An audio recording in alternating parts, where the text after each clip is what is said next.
How's it going, everybody? It's Thursday night, 8:40 p.m. Eastern Time. We're a little earlier tonight. Well, we're a little early and yet a little late. How does that work? It is 8:40 p.m. Eastern Time, just outside Toronto, Ontario, Canada. It's Phantom Empire now. My co-host Mikey B's here. Tommy B's here, fresh from the dentist. He's going to try to talk. We'll see if anything comes out of his mouth. Boy, do we have a lot to talk about tonight. Yes, we're gonna talk about some of the reactions and the reviews and what it means. And then we're going to talk about the bombshell that was dropped today and what it means and give our takes on it. And we're also going to talk about just legitimately a plethora of misinformation out there from, and this is not like know-it-all me talking because I don't know it all. But people who know that they're spewing shit and just do it anyway. So we're going to talk about that as well. So, warning, this stream hopefully will be mildly entertaining to some or to most. But you might not like some of the language and or rants that happened tonight. So just know that we love our viewers and love the support of the channel, and it means the world to us. But we're going to tackle a whole heck of a lot tonight. First up, the co-host of Phantom Empire Now, Mr. Mikey Bish. What's happening, man? You're muted, sir. You forgot to unmute yourself. I hate that. I hate that so much. Going good, man. Glad to be on here. It's a great show. A lot of things are happening today. You got the Halloween Kills news that dropped. You got video game news that dropped. All kinds of things for all you sports fans. Kickoff of the NFL season is underway. I mean, it's just a big Thursday day, and I'm glad to be on here with you all. Appreciate everybody tuning in. It's going to be a hell of a show, and I have a feeling a co-host or two is gonna pop off. So I'm ready for it. Tommy B, how about you, man? Hanging in there, buddy. It's been a week thus far. Of course, we had to round out the week with this special news. But I'm hanging in there, better than I thought I'd be. All right, so let's just get it out there. By the way, right off the bat, the number one way you can support the channel is if you head on over to Patreon, if you want to throw up that link, patreon.com/fandomempire. This Sunday, we are going to get into some very, very light spoilers with Halloween Kills. And it's basically going to just be telling you about areas of the film that have, in fact, changed. So we're going to do that this Sunday on Lampkin Lane. You can support us on Patreon for as little as $2 a year, or $2 a month, pardon me, or as much as $27 a month if you want the Fandom Addicts cheer. There's people at all levels right now. It's number one way to support the channel. If you're not a member of our Patreon, you can also send in a super chat tonight, and you will get your question and or comment, regardless of what it is, as long as it's nothing, hate in terms of attacking other people. It'll be read or reacted to on air. So we definitely encourage that, because that's what keeps the channel going. But if you can't do either of those, click the thumbs up. 70 mother Canuckers in here ready to hear some ranting and raving and laying down some factual shit instead of speculative bullshit, which seems to be everywhere out there. Oh, I'm so ready for this. Just click the like button. Helps out a ton. If you haven't subscribed yet, do that as well. All right. House cleeping. There's a new one. House cleeping. What everybody wants to do. House cleaning aside, it was announced today, despite showing a trailer that said, and just actually literally just releasing a teaser that said in theaters only, Halloween Kills will not go to premium video on demand. Halloween Kills will not be sold to another streaming service and played on October 31st or November 1st. Halloween Kills will officially debut on Peacock October 15th, a day-and-day release. Sort of. Technically, you can go see it in theaters the day before. So there you have it. Halloween Kills, at least in the United States, which is not where I am. I just realized I'm outnumbered by Americans 2-1 on this show. Usually I have some Canadian backup. Halloween Kills will debut on Peacock opening night. Now, I want to get this out of the way first. So if anybody joins the stream later, there are 70 of you mother Canuckers out there. Thank you, Dean. The like button does helps a ton. And there is the Patreon link. Click on it. Go sign up today. We'd appreciate the support. We have a bunch of exclusive extra content over there. And then there's the TeePublic link as well. Look at you, Tommy. Halloween Kills will debut on Peacock. And I want to get this out there right now. For the people that don't feel safe to go to a movie theater, I am completely thrilled that you will have the ability to see this movie and possibly not get spoiled. For those that would not have been able to go experience this on the big screen, which is a lot of people, especially if you live in Canada, I'm thrilled for you. I think it's great news for you. And I think that's awesome. Trust me, we're going to let Mike and Tommy B talk. I just got to get this opening part out. Go ahead. I'm here for it. So again, I'm thrilled for the people that will finally have an opportunity to see this opening night, not have to wait 17 days to see it. I think that's great. That's awesome.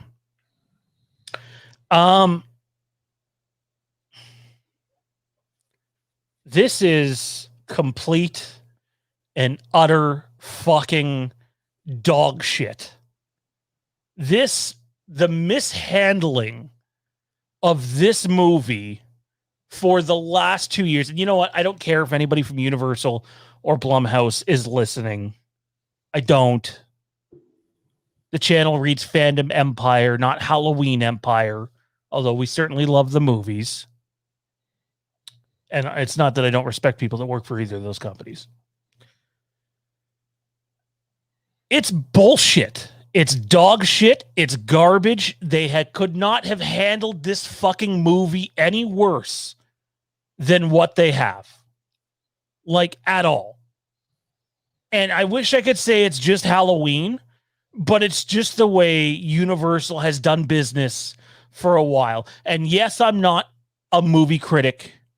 Yes, I'm not a journalist. That would be that guy over there. No, I'm not a writer. Also that guy over there. Probably more so on that one. I'm none of those things, but what I am is someone with a few connections that all this channel has now, and have been thrilled to cover this experience for a couple of years now, really since the beginning of 2018. We are no different than any content creator out there, whether it's, and specifically in this space, the people I will name, Dave McRae, Drum Dums, Wolfman's Got Nards, the whole Stream Demons gang. They're all great guys. Braden Timmons, Nick Push, all guys that I have nothing but respect for. In fact, you know what? Why don't we just let this do the talking? Does anybody remember seeing this? Anybody? July 8th, 2020. I will do my best to read this very small font. We write this to you heartbroken over the fact that the delay of our film is even a discussion. But if there's one thing that a career in the film industry has prepared us for, it is the unexpected over the past few weeks. Our film has, this is really hard to read, this font. Our film family has looked at the forecast of theatrical exhibition with obvious concern. We've discussed and struggled with how to best present Halloween Kills to the loyal fans around the world, as well as the new audience we hope to invite to this experience. It was a wild and vibrant production. We lined up a cast of legacy characters like Laurie, Tommy, Lindsay, Lonnie, Marion, Brackett, and yes, even The Shape. Then, alongside some new faces, we aggressively made the second chapter of our Halloween trilogy.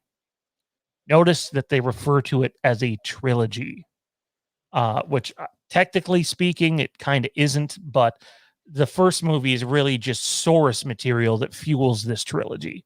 It's what they consider it as, just to close the case on that one. I'm not saying that you're wrong if you don't think it's a trilogy, but they don't consider it I think it's quadrilogy. Is that what the 4-1 is? They consider it a trilogy. It unfolded into an experience that was a creative playground, and we feel confident that our misfit pleasures will be seen as an unexpected entry into this franchise. They're talking about the scope and the scale and the in-your-face of this movie. If we release it in October of this year as planned, we have to face the reality that the film would be consumed in a compromised theatrical experience. After weighing our options, we have chosen to push the film's theatrical release by 1 year. On top of a traditional release, Universal has agreed to an IMAX presentation of the film in October 2021. I love how that's worded because that's not exactly how that works. We are sound mixing with one of the greatest design teams that can slash and scream their way under your skin. We're going to have time to complete the film with the quality that the fans deserve. So yeah, the whole idea that this film sat on the shelf this entire time has not only been axed by the reviews are out there and the changes in the film, but it also gets axed in this article because I know there's a bunch of people out there that have been pushing that, and it's just not what happened. We're going to have the time to complete this film with the quality the fans deserve, and preparation on Halloween Ends has begun. Well, that movie's changed quite a bit since that time. It is an honor to be working with these characters and spending time in Haddonfield. We look forward to sharing our next chapters with you, DGG and John Carpenter. All right. So let's sort of break that down really quickly here. Bullshit. Not only are you not getting an IMAX release of this film, doesn't mean you can't find an IMAX screen to see it on. You're still not getting a full release in IMAX that was supposed to happen. Remember, that was their big, I don't know if you guys remember this. That was their big, okay, we're pushing it at a year, but you get this. And how many times have I heard David Gordon Green or Jamie Lee Curtis say, you need to experience this movie in a movie theater? Again, we totally understand the fact that not everybody wants that option or has that option.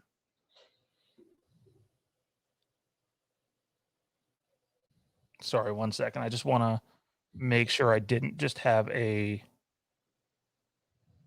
Oh, okay. Never mind. I thought there was a family emergency. I thought I was going to have to dip out on you guys right there. What a place that would be to leave everybody. Look, the film got delayed. They made a bunch of promises. Nobody could predict that the pandemic was going to last as long as it has. You know, they do deserve that. Nobody knew that we'd still be in the same position. And make no mistake, the position is not a whole lot better right now than it was this time last year. I could say worse. Yeah, you could. But I'm speaking specifically theatrically. Yeah. And so you have that.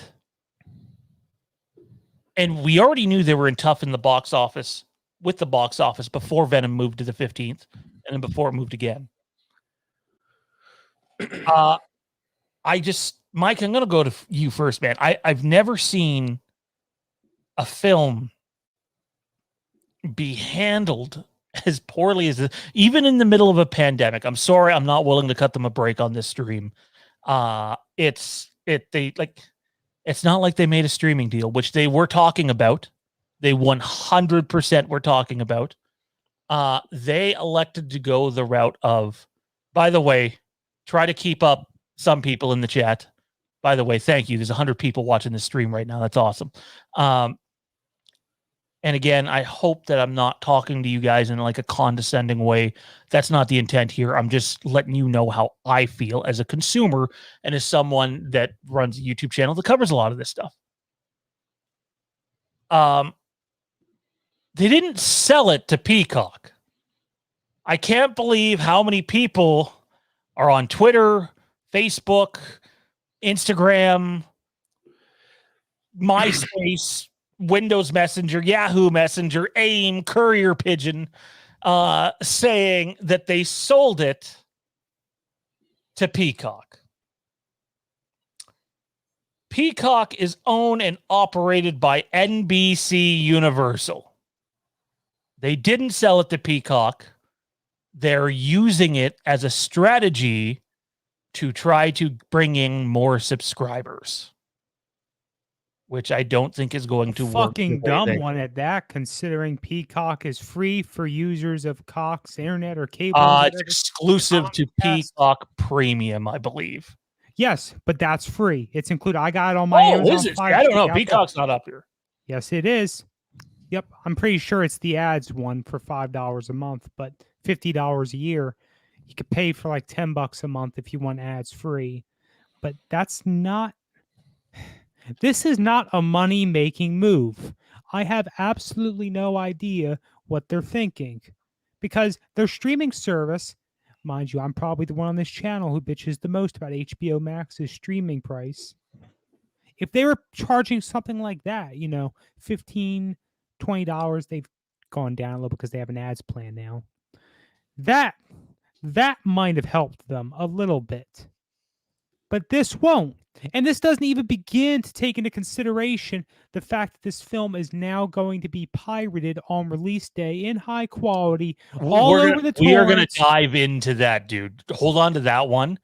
Well, I'll just go fuck myself then while I wait, all right? That is going to be a massive part of this, because I guarantee you there's going to be people in our chat. There's going to be other content creators that are currently watching us as we speak who might be on board with what we say and might not be. That's cool. But there are going to be people that try to spin this in another direction because that's just what they do. So in general, here are my thoughts. Dog shit, terrible handling. They're doing it literally for subscribers. They are killing themselves at the bank. But most importantly, they're delivering on absolutely none of the promises that they've made over the last calendar year. But I've never had very high opinion of Universal anyways. Mike, give me your thoughts. I'm sure you're a little less critical, maybe not. I'm just baffled. Yeah, I am a little less critical, not saying that I'm not upset. I have my opinions, obviously. So for me, when I sit back and I take a look at everything, for me as a Halloween fan and somebody who's been a Halloween fan for a long time, knowing that the promises that they made last year, what I'm most disappointed about is the fact that we aren't getting it in IMAX. Now, like you said, Sean, and you're correct, it will be available in some IMAX theaters, but it's not going to be exclusively, you know what I mean, in those IMAX theaters like they had planned originally back then when they made that announcement from the letter you just read. So that, for me, that's highly disappointing because I wanted to see this in a IMAX theater. I'm going to go see this movie in a theater, period. 2, maybe 3 times. As far as the mishandling of the Peacock thing, they're 100% doing this for subscribers. But I can tell you what's going to happen is most of the people that want to watch Halloween Kills from home, they're going to subscribe to Peacock a day or two or the day of before, right when the movie drops, and get that free 10 days or whatever the free advertisement is that every streaming service offers. And even if it's just a month that they have to pay for, they'll cancel right after. I mean, that's just the way it's going to be. So sure, if they want to make a quick buck, do what you got to do. I don't think it's going to work. I think it's a bad strategy move. Honestly, for me personally, I am not pissed about it because I know how I'm going to view this film. But as far as Universal and how they're handling it, very poorly. But like I said, for me personally, I can see why a lot of people are upset, but I know how I'm going to go view this movie and how this movie deserves to be viewed. I just think it's going to take away from a lot of people not being able to see it in the theater. That's just my personal opinion. I want to address something in the chat here really quickly because it's from Dean. They have to charge for a rental of H-Kills even on Peacock if it's going to make any type of money. I can tell you right now, they've already announced that is not the plan. It is literally, if you subscribe to Peacock Premium or the level above, whatever that is, you get the movie. Trust me. It was this, Sean. I don't mean to cut you off, but it was just a good example. It was a good same thing with Quiet Place 2. Now I know Quiet Place 2 came out a month or so after its original release. Quiet Place 2 though didn't have 10,000. I can't remember if it was delayed or not. But Kills got delayed a year. Had a bunch of promises. None of them have come through. Yeah, Quiet Place 2 did get delayed. I don't know what promises were made as far as that goes. But Quiet Place 2 did very, very good in theaters as well. I don't know how Halloween, you know what I mean? That's a prime example. I mean, and I loved Quiet Place 2. And I don't know, man. It's just, there's so many different ways you can look at this. It's just when you honestly sit back and you break down how they handle this from the start to the finish, it's okay to be up if they make one mistake. But to make mistake after mistake after mistake after mistake, when we get to this point to where we're at tonight, I can see why people are super frustrated. Like I said, for me personally, I'm not, just because I know, I have my personal opinions on how I'm going to view this movie, but I don't know. Like I said, I see it from all sides. I just think that Universal dropped the ball, and that I've said that for weeks because they have. I mean, step after step after step after step, the mishandling of this movie has been terrible. And once you get to this point, you're just fully exhausted with it. T. Parker Evans says Quiet Place 2 made over 295 million. Yes, but it's not even close to the same circumstances. And to be honest with you, Quiet Place 2 was probably one of the very first movies to release when theaters started to open back up. Literally one of the first or two movies. So a lot of people were going to jump on that to begin with.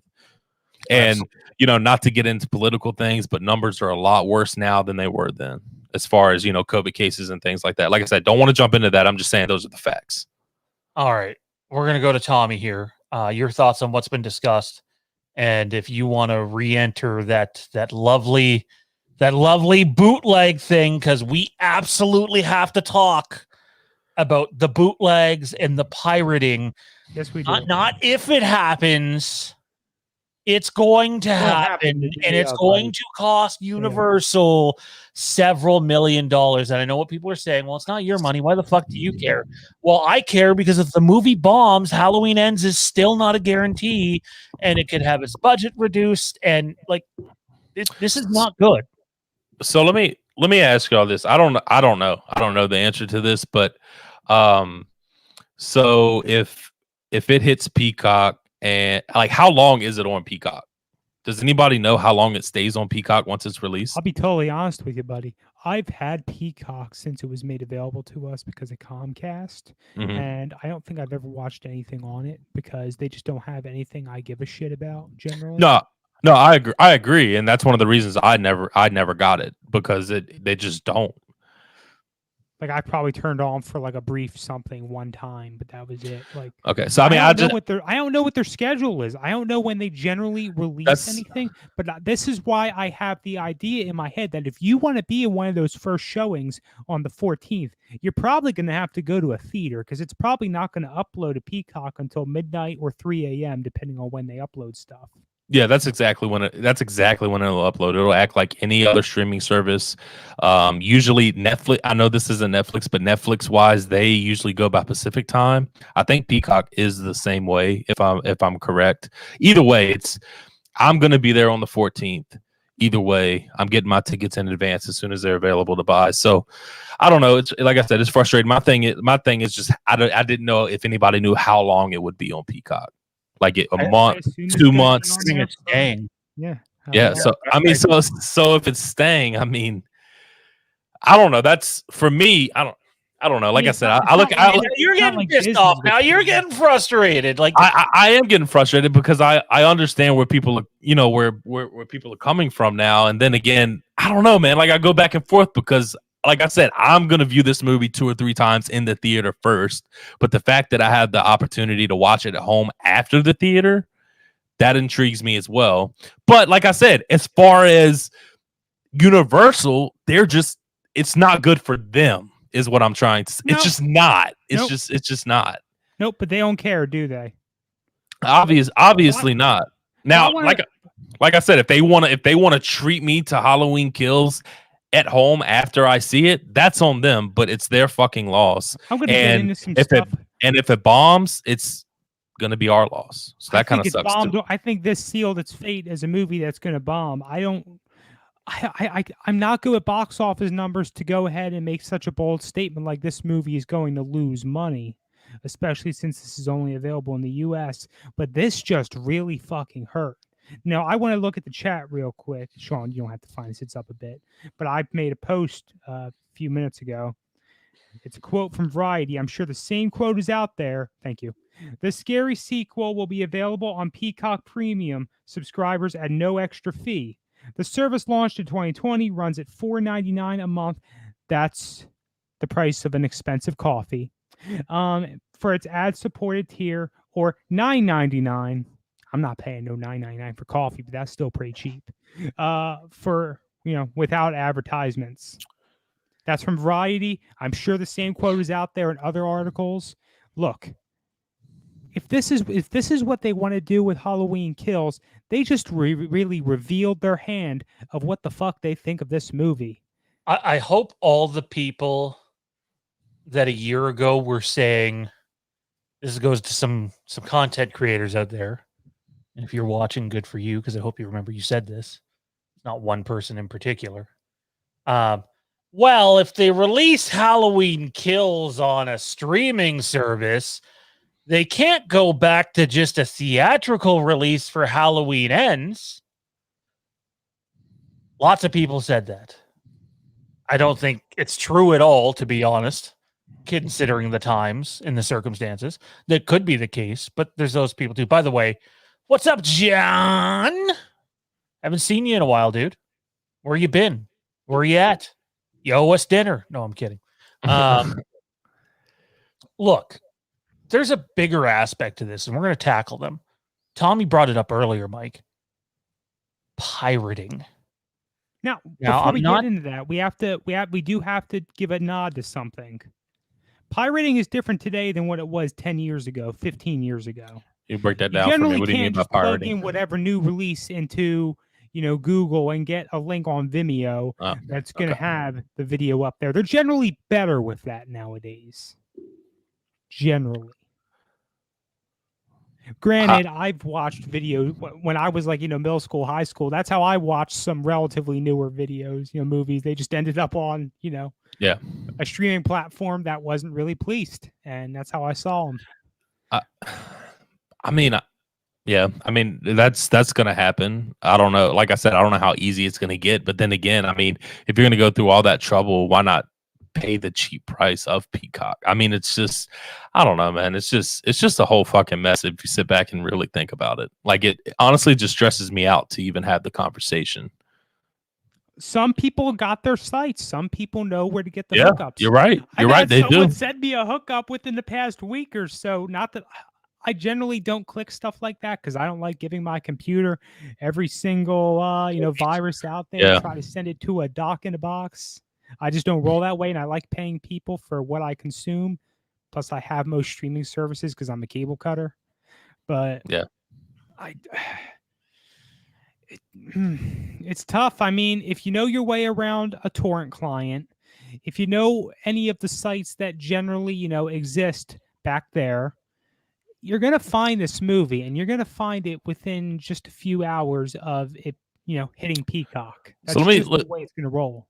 To be honest with you, I've been a part of Facebook. I'm a part of Facebook groups that streams NFL games. Highly illegal. You can't do it. But if you're in that tight, closed group that nobody says anything, unlike if you go live on public, it'll be flagged pretty quick and take it down. But if you're in a tight, closed group with maybe 100 people, 50 to 100 people, and you upload that video into that group, whether it's Facebook, whatever group possible that you can think of on any type of website, and nobody flags it, if you trust those people, it's just going to stay there. So it's going to get out either way. No matter what you look at it, and it just makes it worse that because it's coming on streaming. It's going to be, it's just going to be easy to do.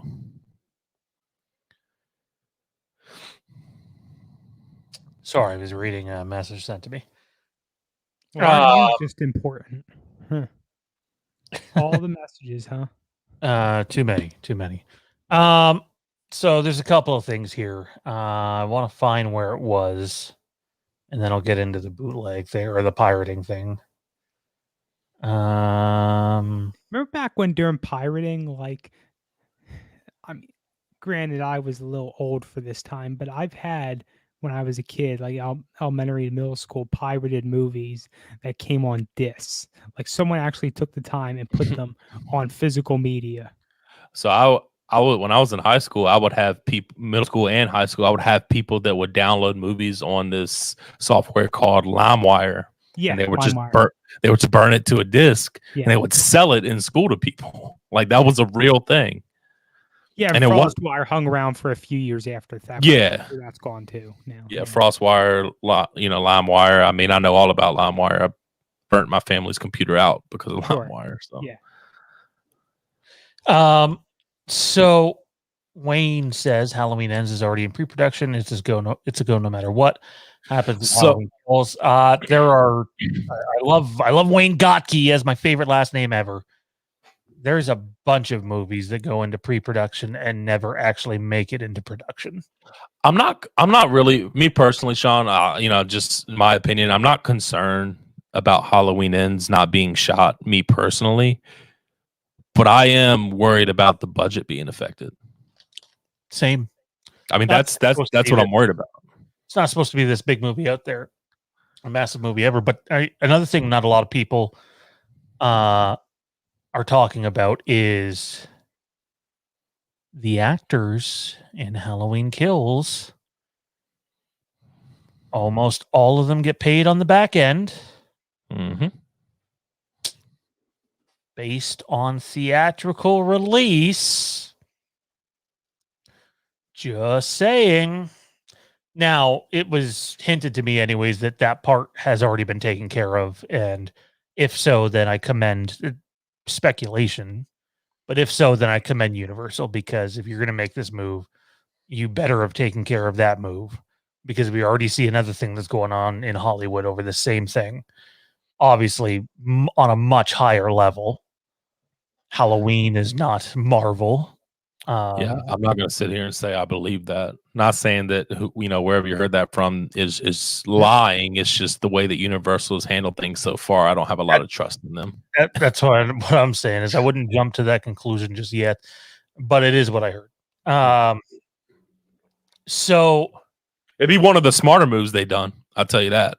I think Halloween Ends is going to happen. But what happens with Halloween Ends financially, but also creatively? Studios get involved in productions all the time. Watch any George Lucas documentary, and it's literally the standard of studio interference and why he went off on his own. That's the last thing you want as a Halloween fan. Oh, for sure. You do not want fucking having any creative say. Yeah. Or honestly, any movie, any franchise series, but especially horror films. So I think Ends will happen. I'm with that one, but yeah. Pirating. I want people to think of this. I'm not encouraging it. In fact, I'm asking, please don't. But like, if you wanted to by 2 or 3 o'clock in the afternoon, worst case scenario, 7 or 8 o'clock at night, October 15th, there is going to be 1080p, because Peacock doesn't do 4K, 1080p versions of Halloween Kills fucking everywhere for free. Not just, oh, I need to go to this site to get to that site, to get to this site, to get to this backdoor site, and then get this torrent from there. It's not going to be that hard to find. No, you will be able to fucking Google it. Yeah. These things matter. And honestly, we might even venture to say that this thing's going to be easier to find than finding the script has been. Oh, way easier. Way easier. Who the hell wants a script when you can read this, or when you can watch the actual film, right? Way, way, way easier. So now do you not only have a very busy theatrical month? Breaking news, Halloween Kills will be going on Blu-ray. I mean, hey, sign me up for that 4K release. If they have the amount of extras that's been rumored. There's so much going against it now, and I just can't believe it's been handled this way. Man, I already thought Halloween Kills wasn't going to have the greatest opening weekend, and probably not the biggest, global run that it could have. Again, by the way, none of what we're talking about should affect your ability to enjoy this film. Because at the end of the day, we're all going to watch this film. Some might love it, some might like it, some might be neutral, some might hate it. Yeah, I agree with you, Sean. And like I said, I mean, I know I said this at the beginning. For me personally, I know how I'm going to watch the film. I know how I'm going to enjoy the film. I just feel bad for other people. I feel bad for Universal, period. Just because, I mean, it's their own fucking fault. I'm just saying I separate myself from how Universal is doing and how, what this film as a franchise is going to do compared to how I'm going to, like I said, I know how I'm going to enjoy it. I'm enjoying this thing 2 or 3 times in theaters, and then I'm going to take my ass home and watch it unlimited amount of times on Peacock with my surround sound. So I'll be happy either way. I'm just, we're having this conversation because it's time after time that Universal has handled this movie wrong. Yep. And here we are again, handled wrong. I would just not have any confidence in a Universal produced Halloween movie after that. I just wouldn't. Or Universal produced any movie, to be honest. Yeah. They're starting to get a reputation. They just are. And like, if anybody thinks like this is the end of the fallout from this, it's not. You are legitimately going to see different stories about this start to come up and different things start to come to light probably in a couple of days. Well, tomorrow's Friday, so maybe mid next week. There are more dominoes to fall here and new stuff to pop up. And it's not a great look at all. But yeah, no, Tommy, your thoughts on the pirating hurting the box office, the pirating, the streaming, like the box office here is just taking a brutal hit. I mean, at the end of the day, if you know your way around all that and you really don't have morals that prevent you from doing it, that's the route people are going to go. Me personally, I am looking forward to seeing this film, on a hopeful fandom empire gathering of sorts. But let's say in my preparations, a red flag popped up, like a colored test that prevented me from crossing the Canadian border. God forbid. I'm coming home. I'm watching it on Peacock because I already have it available to me. Now, I really don't want that to happen, but that's something I've already gone on record. I've said earlier, like, look, from a consumer perspective, this is a wonderful thing. Hey, Peacock, it's a cheap service, right? Like, hey, I can go and watch from this your own home. Yeah, I can enjoy my own snacks.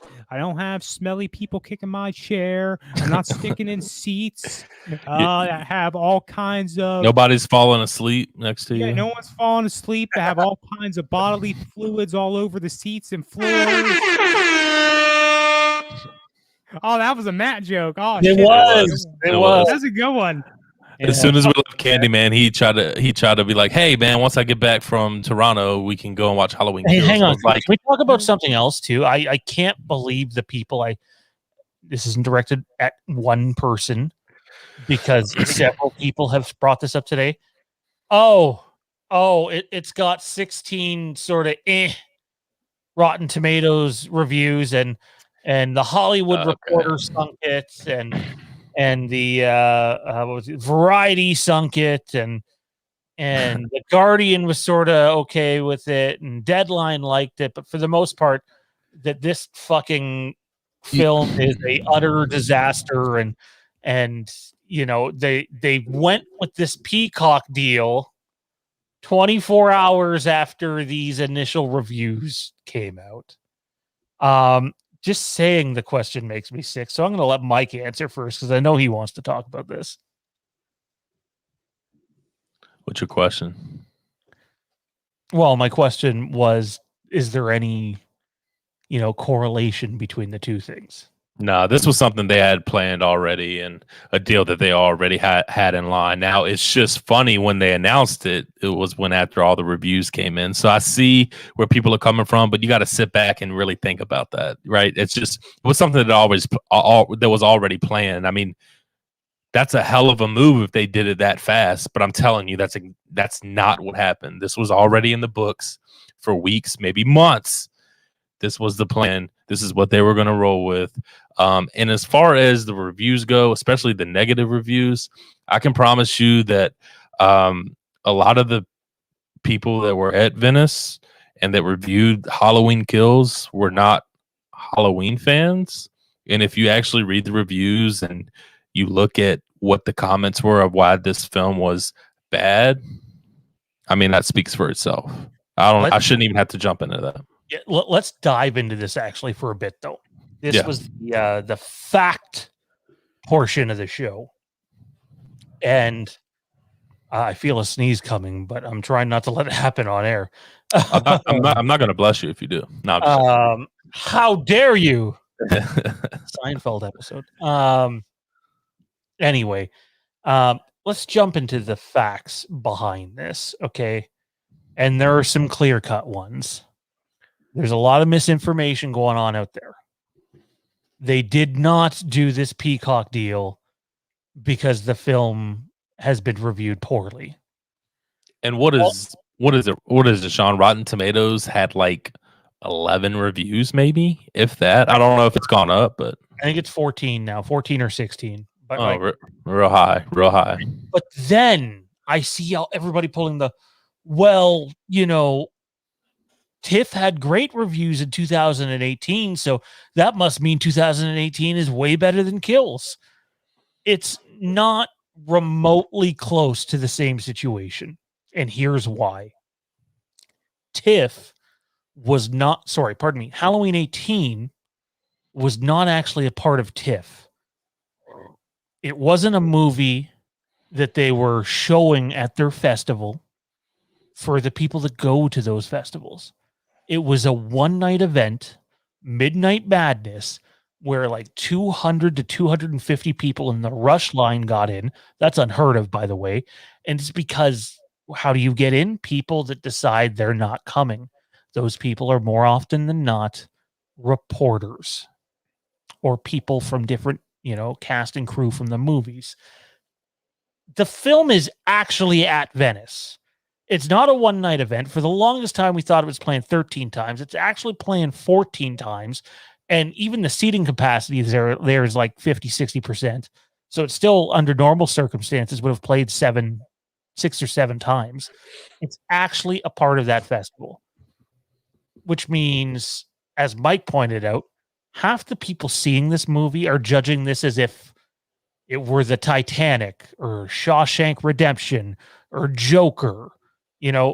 I love Halloween. I love Halloween Kills. The script, anyway. I love Halloween 2018. I love the first one. I love the second one. I love the fourth one. I even love the third one. They probably think all of those movies are fucking terrible. They don't judge it as part of the genre. They're judging it as part of just movies altogether, which is completely unfair. I'm not saying any criticism isn't warranted, because I'm sure there is. In fact, I had some of the script, even though I really liked it. It's just comparing Venice to TIFF and Kills to 18 is so unfair. Any thoughts on that, guys?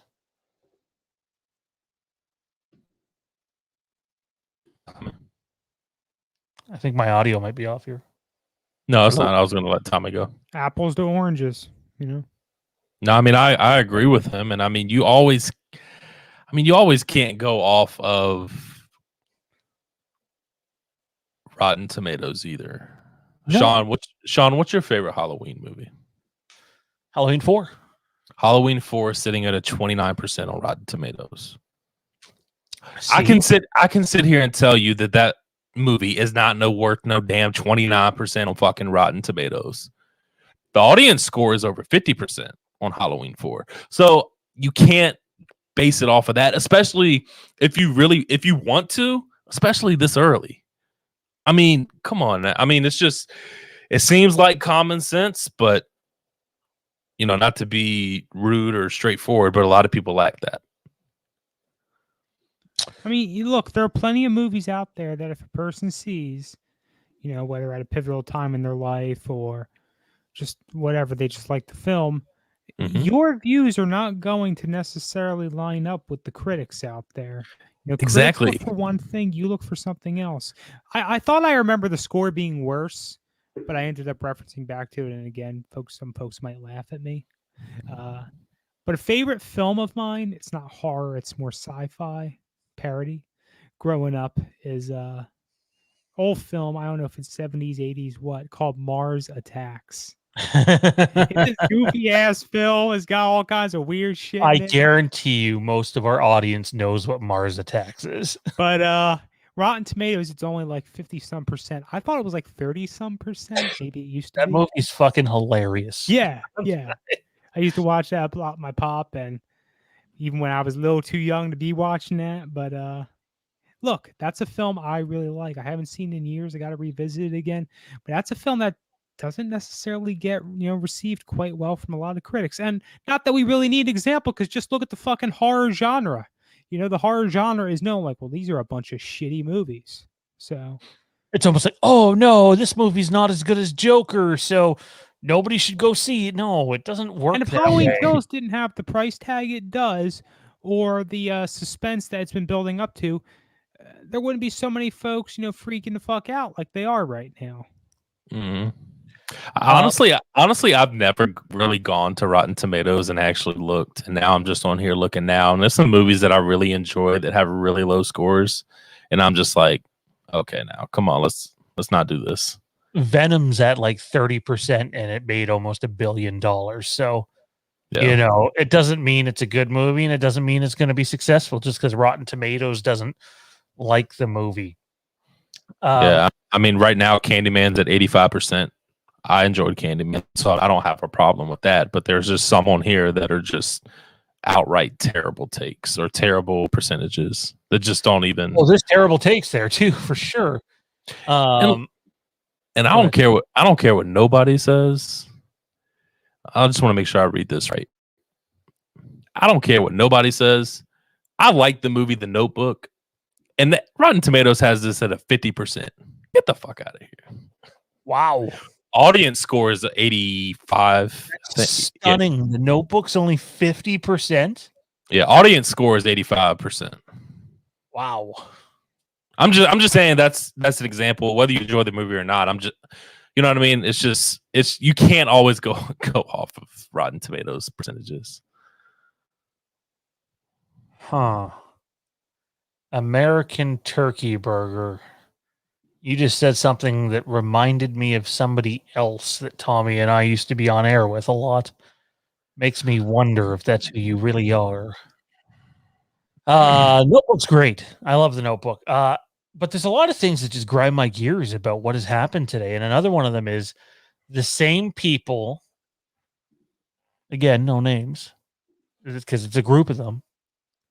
The same people that were praising 2018 and getting stoked about Halloween 2018 because the mainstream critics liked that movie are now the same people saying the mainstream critics aren't valid. Which is it? Because it's extremely contradictory. And this doesn't, defend how the movie's been reviewed so far. I'm going to give a quick review of the script here in a second. But like, it's like everybody just wants to change what their stance is for something they like. It's like almost when a sports player gets traded and before you thought he sucked and then he gets to your team and then you love him. What is it? There's just a lot of contradiction out there. And the best advice I can give anybody just on this whole thing is at the end of the day, let the finances take care of themselves. Prepare for the worst and hope for the best. And just enjoy the movie. Who gives a fuck what Tommy B thinks of the movie? I don't care what Tommy B thinks of the movie. Mike doesn't care what Tommy B thinks of the movie. That shouldn't let any of us not go and enjoy the movie or maybe not enjoy the movie. At the end of the day, all this stuff that's come out today is really just behind the scenes stuff. If you can separate yourself from that stuff, you will enjoy the experience more.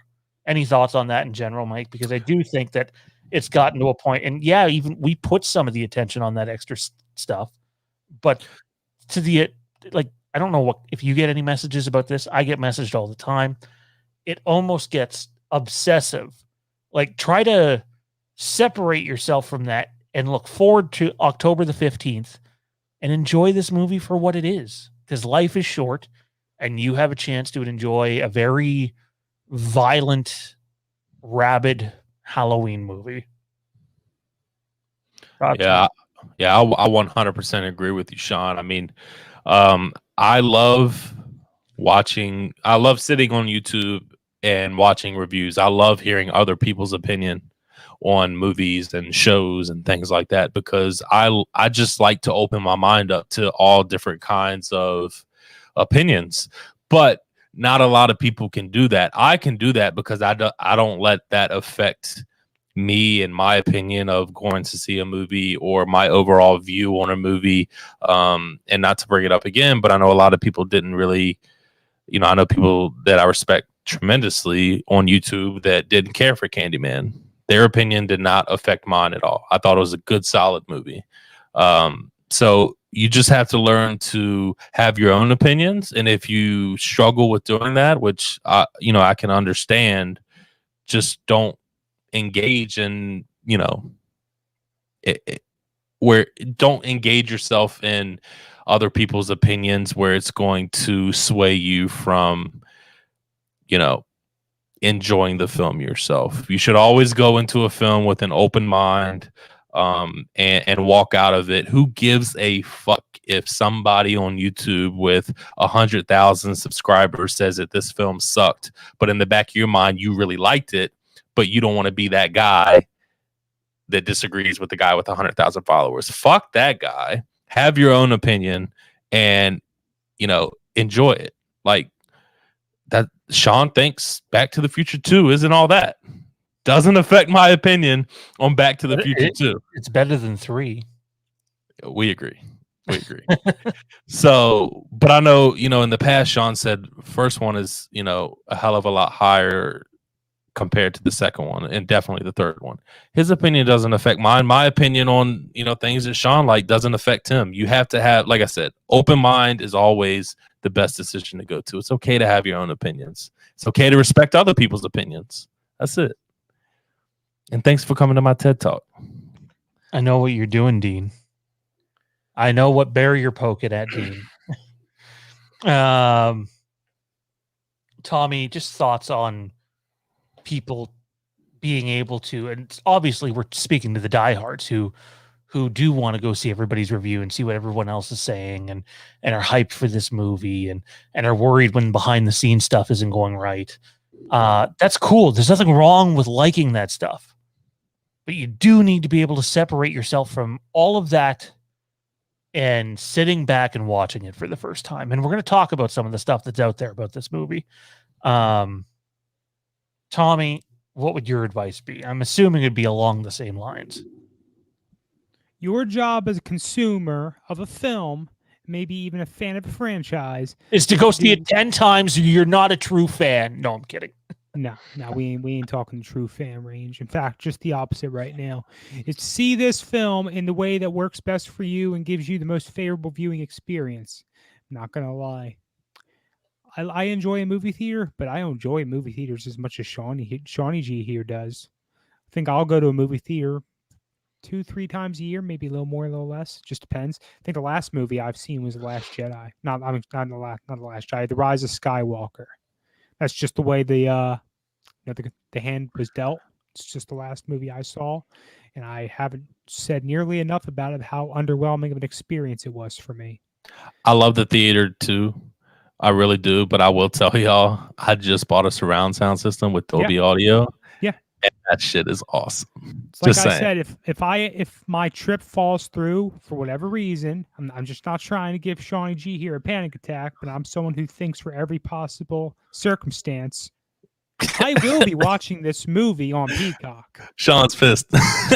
I will be watching this movie on Peacock. I'll be watching this movie later after the fact anyway. And if some of us could get this movie in Canada, we might even have done a watch along of it. But I was gonna Sean, I know that's kind of crazy, but I don't know. That is on. You can't get Peacock in Canada land. The okay. Does not have Peacock, so they will not be able to stream unless Crave also owns Peacock. They see everything else. That'll be the one where they go, oh well, for international markets, we'll PVOD it or something, or they'll sell it off somewhere else. Because hey, we already know from recent experience, right? Businesses down here in the U.S. they don't give a fuck about y'all up in the land of the Maple Leaf. It's like y'all don't exist. They don't even give a fuck about us. They don't give a fuck. I'm bringing They don't Shawnee give a G damn. a friggin' T-shirt he had to get delivered to me when I get up in Canada, because they don't deliver to friggin' Canada. They literally border the U.S. I say if Matt falls asleep in the theaters for the Kills premiere, that after the movie we just get up and leave and see if he can find his way back. Y'all Yo, have that'd fun be with that. fucking hilarious. Y'all have fun with that. I hope y'all enjoy that. You don't want to shoot him with a spray ball like a cat or anything? Hey, didn't affect my movie experience. I enjoyed the movie. Anyway, tying my points together. Make this movie the best experience for you in whatever way you possibly can. Don't let anyone else's expectations or norms dictate how you want to enjoy this movie. Especially you all hardcore Halloween fans out there. Maybe some of y'all are just jumping in here because it was shared in a generic cinema or horror group. For all you hardcore Halloween fans, try to enjoy the film, because we've been saying it for a very long time, and I think we are standing by our point here. This is going to be The Empire Strikes Back. This is going to be The Dark Knight. And a lot of people have a problem with that. Oh, did it? Well, what are you hearing on that end? Not Halloween fans, but people who aren't Halloween fans who said the movie was too brutal is an example. Yeah, well, I mean, it is brutal. It is, but I mean, most true Halloween fans don't mind that. You know what I mean? That's more along the lines of people who don't, you know. So your normal watcher, I should say. So, if anybody has anything they want to add right now on the Halloween Kills to Peacock, same day, that's the important one. And the other thing you got to remember is everybody was pissed when AMC and Universal made that deal for a 17-day window, to the point where other theaters were threatening to not play Universal produced movies. Yeah. If you don't think there's going to be people pissed off with this same day, there's going to be. And you're probably going to hear about it in probably a week or two at the most. So there's that to consider as well. You know, the drama behind this movie has gone nowhere. So if anybody has anything they want to add, do you guys think it's a good thing that Halloween Kills is going to debut same day on Peacock in the United States? Are you guys cool with that? Are you looking forward to that? Do you think it's a good idea? Do you think it's a bad idea? Let us know what you think right now in the chat, and we'll read a few of them. So go ahead and do a good thing for those who don't give a fuck about the bottom dollar, right? For sure. Absolutely. That's why I keep on saying it's your responsibility as a fan, as a consumer, whatever, to see this movie in the way that works best for you. Don't you let the bottom dollar dictate how you want to see the movie. If they're putting it out there like that, that's on them. Frank says, sorry, I haven't been in the chat, but I was fascinated by the Manscaped ball ad before the show. No better ad out there. There's no better ad out there. We already got some things coming in. Dean says the people saying it's too brutal aren't into horror movies. I'd agree with that. I think that's a fair assessment. T. Parker Evans says it's box office suicide. I agree. I think Halloween Kills being huge in the box office is out the window. Don says bad idea. John says bad idea. John Juan, I could have swore we called you Juan once and you got mad about that. I could be misremembering. Anthony says he thinks Peacock should go fuck itself. Your balls will thank you. I'm assuming that's to Frank's thing. Nolan, I'm so happy that it's going to Peacock. I'll go watch it in theaters, and then next day I'll probably watch it at my house. Yeah, we could watch it in front of a campfire. Never thought about that. Totally watch it in front of a campfire. That's pretty cool. I didn't even think about that. I could watch it on my 120-inch screen in the backyard. I love that setup. Maybe if we're in Canada, we can hook it up to a VPN or something. I don't know, right? That's awesome. All right, guys, let's dive into a little bit about this movie here. what people are saying. And the one thing that people seem to say about this movie, actually, I guess there's two things. One, that it's too brutal and violent and it's too much killing. And two, that the movie is just, there's one pace to it.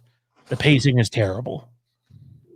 I think one of these statements is probably accurate, and the other one is not even close. Any thoughts on that being the general consensus from a lot of places reviewing it? I can't comment on the pace just because obviously I haven't seen it. I haven't read the script, so I don't know how that plays out. So for me personally, I can't comment on the pace. As far as too many kills, it being too brutal, the movie's called Halloween Kills. He's going to kill. Yep. That's all I got. Sorry, Tommy, thoughts on that? It's been a while since I read a substantial portion of the script, and I guess I can understand why some may believe that it moves sporadically at times. At the same time, yes, the movie is called Halloween Kills. The trailers have not exactly made it the image known that this is going to be like a film for pacifists, and it's a horror movie, and it's called Halloween Kills. So I don't know what the fuck you want. The other thing that's out there that I've seen at a few places anyway is the fact that there's no suspense. A lot of people are saying that have seen this movie, oh, there's no suspense. There's no suspense. It's over the top killing. They're to the point where they don't even try to hide it. Literally, we've been saying for over a year that Michael Myers is extremely violent in this movie, and it's definitely way more in your face. But the people that are saying there's no suspense, I'm telling you, the first 15 minutes of the movie or so, and towards the end of the movie, are packed with suspense-filled moments. And not only is this coming from me who has read the script, it's also coming from people that have seen the movie. Are you worried about suspense, Mike? Considering 2018 didn't have a ton of it. I'm still hearing off cam for a second. I would say without knowing anything coming into the film, yeah, it's a concern because 2018 lacked that. I haven't read the script, like I said before. I haven't seen anything really on Halloween Kills than what the normal person has seen. So it looks fast paced. Like I said, it's a lot of kills. So as far as the suspense wise, I'm going to take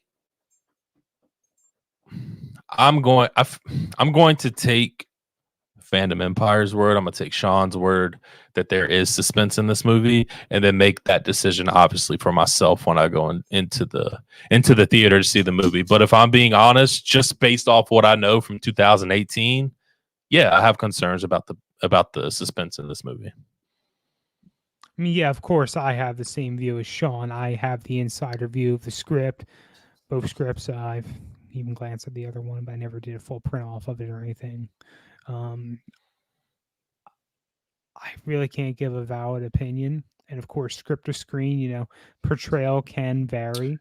And we have heard, we've heard bits and pieces. Sean knows all the details, but he hasn't exactly made me privy to all of them yet. I also haven't begged him for them of what ends up getting changed. That's definitely something to look forward to. But I can definitely identify a few portions of this film that I believe, yes, well, this is very much suspense. I don't know what you're talking about. I don't know. These reviews, these criticisms might not be coming from folks who are intimately familiar with the franchise or even the genre, right? So what can you do? I think that's a very good point. I can promise you, we all know there's a flashback, so let's not try to hide it. There's multiple flashbacks in this movie. Those moments are literally packed with nostalgia and suspense. They're literally built on it. So, in terms of things that have changed, we're going to talk about that on Sunday night, Lambkin Lane. We'll get into specifics of what they were, but I can tell you that, and this is after the test screening too. I can tell you that there are a few things that are different. A couple of them are significant, and they didn't just like change some things; they also cut some things out completely. So the movie is definitely not the same movie that was seen at the test screening, but for the most part, it is. And all I can tell you is that I'm thrilled with one of the changes. Good. And Yeah, I know you mentioned that earlier. A little disappointed about another, but really thrilled. And I can't wait to talk about why I'm glad it, why I'm thrilled about it anyway. Tommy, as someone who's read the script, are you worried about the changes? Because it was a pretty good movie. I said about that. No, but you personally, not like the fans in general. Yeah, I straight up said I don't know all the changes, but I also haven't begged you for them. No, but like, are you worried about there's got to be something in the script where you're like, oh, I really like that, and you go, well, no, they better not cut that. I've pretty much stayed course with you that I feel like there was a piece or two within this script they could take out or modify to make this film better received by a greater portion of the Halloween fan base. Those crazy cats that are out there buying NECA figures when films haven't been released in years and stuff like that. I really feel like there's a few things that could have been changed. I have a good feeling about one of them that actually was. We haven't had a discussion about this. Maybe we need to. I think you know what it is. I do know what it is. I'm curious of what it ends up being in turn. We'll talk about that once Mike leaves. Not on air though. Not on air. Mike, what have you just thought about the reception of the film and some of the things you've heard about it? Not obviously. I don't know. Like, I felt like the first few hours of the film when it first came out and where you started to see the first few reviews, I thought that a lot of people ran with the fact that the movie was getting outstanding reviews. And over the past I would say the past 24 hours, a little bit after that, we started to see a little bit more negative reviews. And when you start diving into those negative reviews and see why people have given it negative reviews, you're like, okay, but me as a Halloween fan, what you're giving the negative reviews for, I feel like I'm going to love.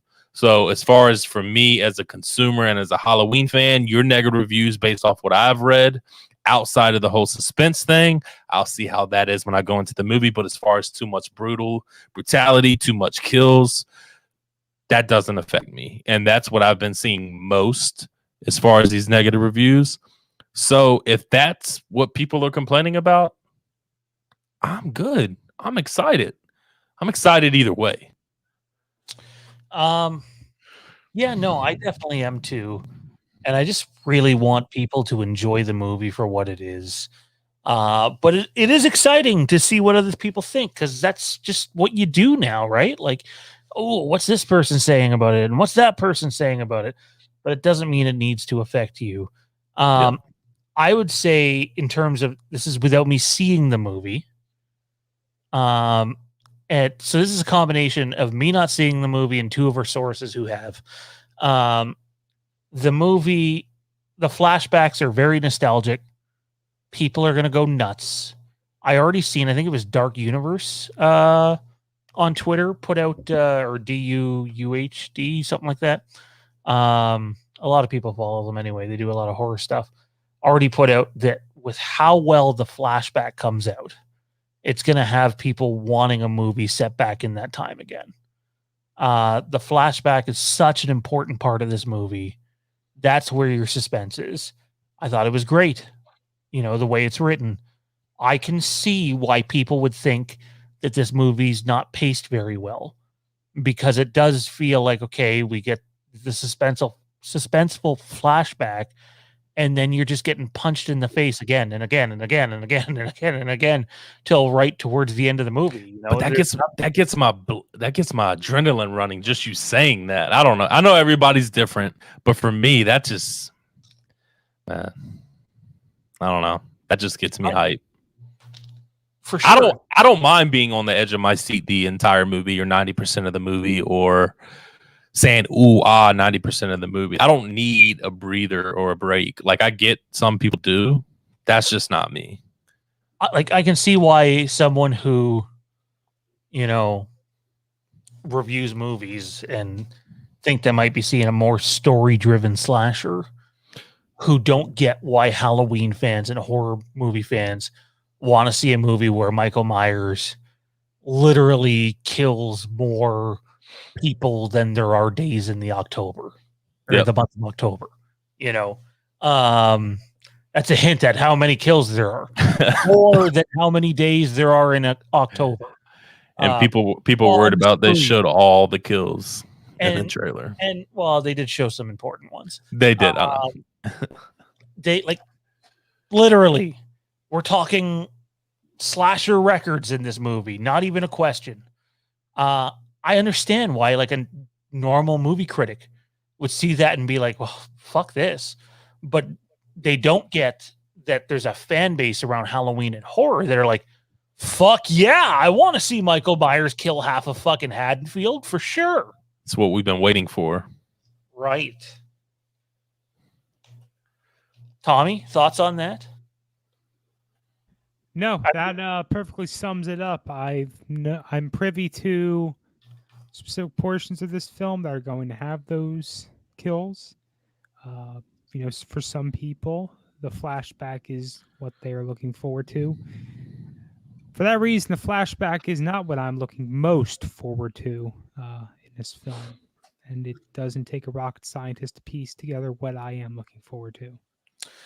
The return of Busta Rhymes, clearly. Totally. Man.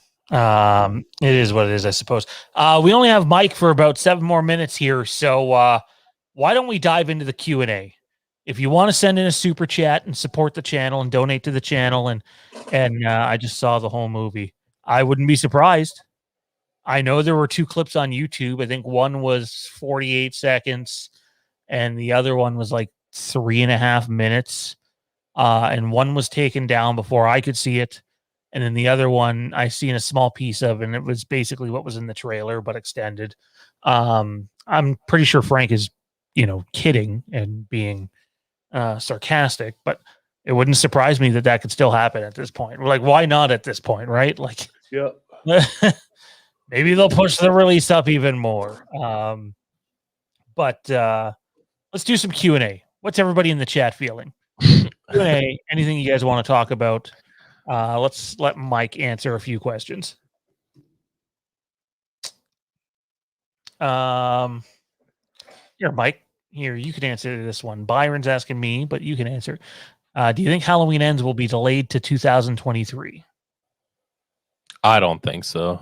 I think it's still going to come out in October next year. But that's such a hard question to answer with the way the world is and just not knowing. But just based off going gut instinct, I think we get it in 2022. Tommy, you think it could go to 2023? Honestly, I wouldn't mind waiting until 2023. And I think that the studio, for everything they've been, going through, and maybe even Universal with the money they're throwing out there, wouldn't mind waiting till 2023 as well. I'm going to answer this one because it's already public knowledge. It's not a surprise. David Gordon Green spoke about this at length. The flashbacks are after Halloween 1. Halloween 1978, the flashbacks happen after the events of that. And just so I'm being clear, obviously same night. So it's what happens after the camera turns off in 1978. I've seen one, but I must have lost it somewhere. Did you guys hear about the press conference? Sorry, I know we don't have a mic much longer at all, but did you hear about the press conference they did over there? I heard that there was a big leak that dropped during the press Oh conference. Never my watched God. it. Let's put it this. I haven't seen anything. Don't.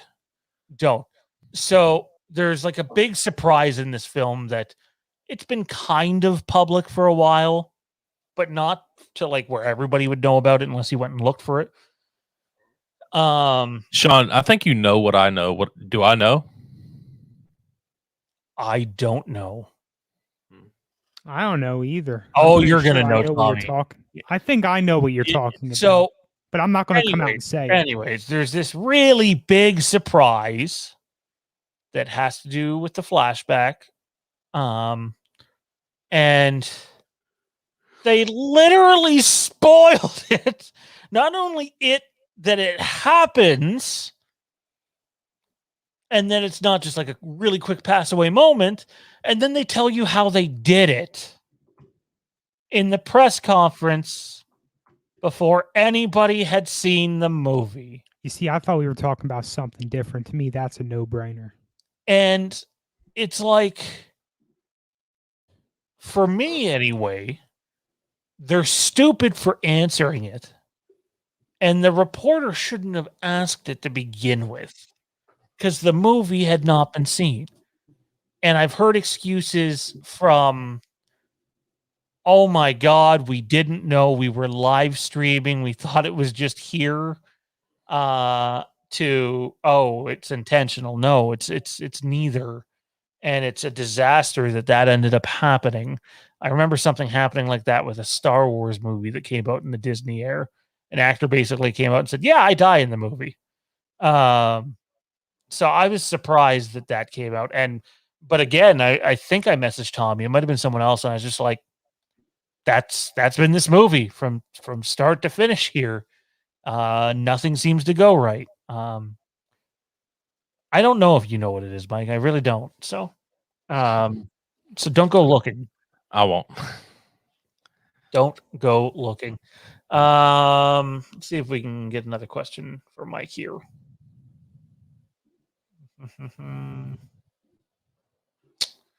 Mike, would you like to see an after credit scene in Halloween Kills? There wasn't for 2018. However, there was the clip at the end of the credits where you hear Michael breathing heavily, indicating that he was still alive.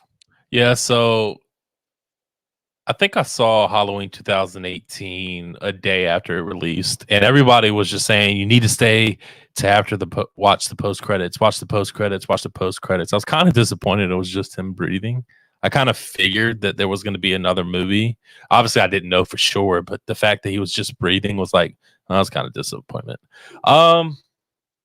Sure. I mean, I wouldn't mind that. I don't know how it ends. I guess my answer would be just depends on how it ends, how the film goes out. So I would say sure. Why not? Awesome. I'm trying to see if we have one more for you before you go. Without getting into some of the spoilery questions that are in there. Where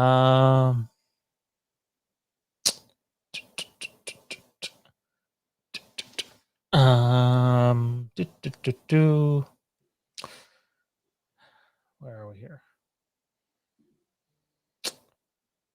Oh my God. I'm not asking him that. All right. I'll ask you one then, Mike. Sorry, none of those go down without spoiling anything. After everything that's come out, are you more excited or less excited?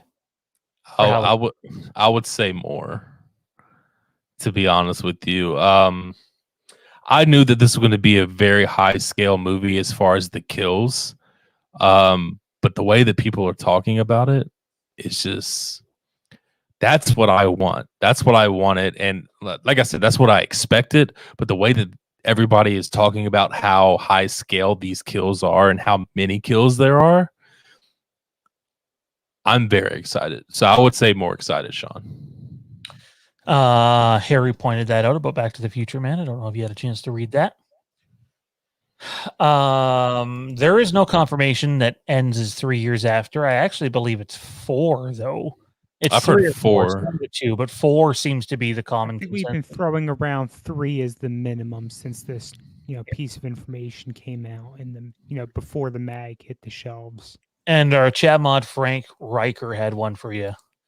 Mr. Bish, what would cause you to leave the theater during a kills watch?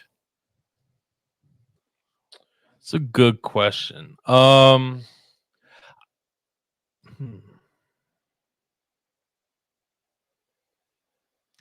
don't know. I can't give you a straight answer for that. I think there's only been one film that I walked out of, and it was some demonic movie that I went and saw with an old ex-girlfriend, like back in 2015. That it was just so bad we decided to walk out. It would take a lot, I would say, as far as pointing out a specific event. I mean,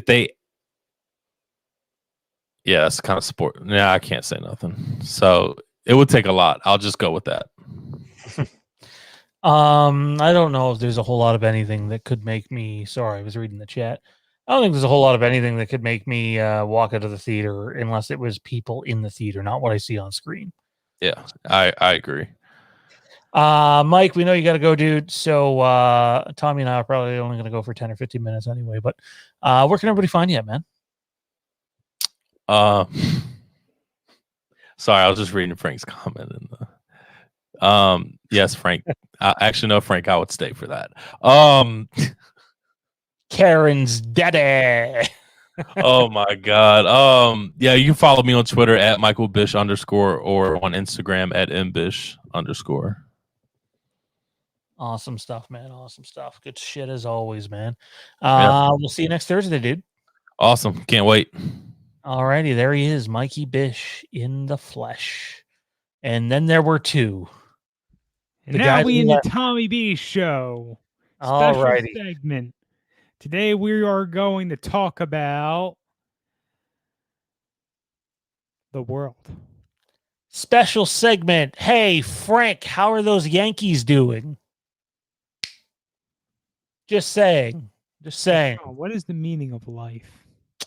The meaning of life, I always thought that it's really hard to get a marble to go into a small bottle of pop. There's shit. You can't get it to go all the way through. It just sort of gets stuck at the top, and you push and you push and you push, and it's just not going in. And yeah. Think about that too long. You get some images. All right. All right. What is the meaning of life? How dare you? How dare you in my current state? Frank said it earlier. I'm the one who got motherfucking oral surgery yesterday. I'm on so many fucking meds. I feel like an old person right now, but how dare you, I guess. All right. So now do you know what it is? Yeah. Oh, yeah, buddy. Yeah, I knew what you were talking about. I thought you were talking about something different. What? No. No, this is not the type of breaking news we want.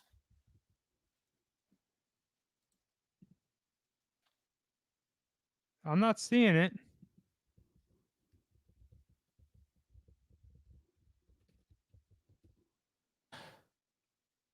Nope, not seeing it.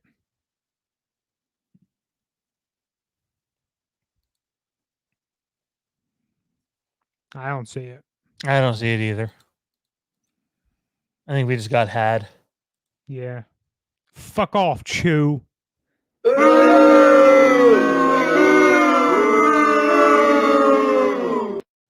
be trying to play with my childhood like that. All right. Well, we're gonna let the chat dictate the pace of the show here for the next. What can you do, Tommy? You think you can do 20 minutes? Whatever. So 20 minutes. As long as Until questions 11 keep tomorrow coming in, morning. we'll keep rolling with them. Again, if you want to support the channel, feel free to super chat or go and subscribe to our Patreon, patreon.com/Fandom Empire. In fact, just join the Patreon because we get more money from that. Yeah, no, for sure. Well, that sounded Someone's got to terrible. throw it out there But completely. Google's bending everybody over at the moment. So T-Public, we really don't get all that much money off of, but we also don't really have to put out much more. The designs are made. So if you want some fun Phantom Empire merch, go check that out.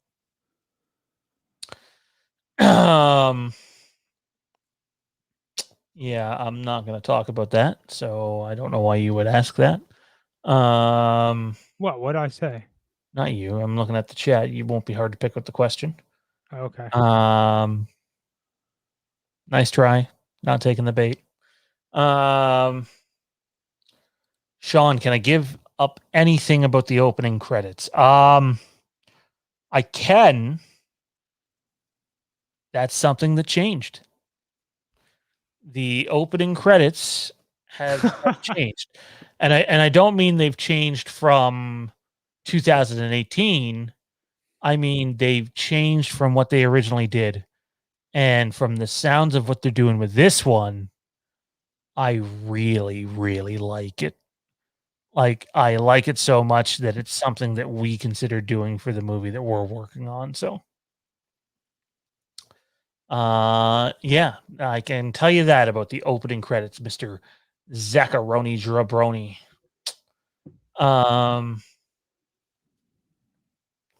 Should an older version / the original actor of Judas' boyfriend show up in Ends?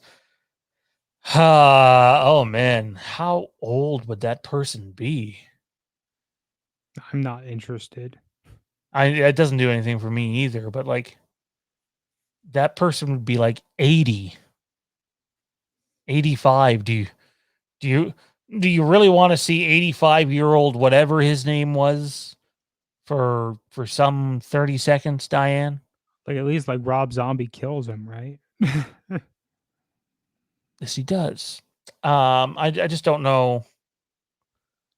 I don't know why we would need that. But if that's something you want, hopefully you get it. But like, I don't know what they would do with that. He was just, that's all he was. He was Judith's boyfriend. Right place at the right time for him in this timeline. Phantom Empire, are you guys gonna watch Jeepers Creepers Reborn once it comes out? I don't know if I'll watch it when it comes out, but I'll get around to it. I'm assuming that's a no.